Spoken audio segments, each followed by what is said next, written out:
रामकृष्ण हरी माऊली. भगवंत हा भावाचा भुकेला आहे. ज्याप्रमाणे एखादा मूर्तिकार, एखादा कुंभार वस्तू बनवित असताना अगदी त्या वस्तूंच्या नावाप्रमाणेच त्या वस्तूंना आकार देत असतो, भगवंतही अगदी असाच आहे.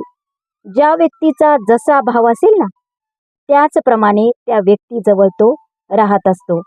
म्हणूनच संत एकनाथ महाराज म्हणतात की येथे करिता ती गोपाल काला, हरी नामेत याचा गलबला, देव भावाचा भुकेला, आला तयाचिया लोभा लोभा, देव का हो विटेवर उभा.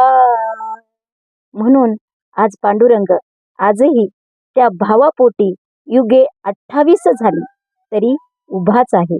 म्हणून मनुष्याचा भाव हा शुद्ध असावा. रामकृष्ण हरी.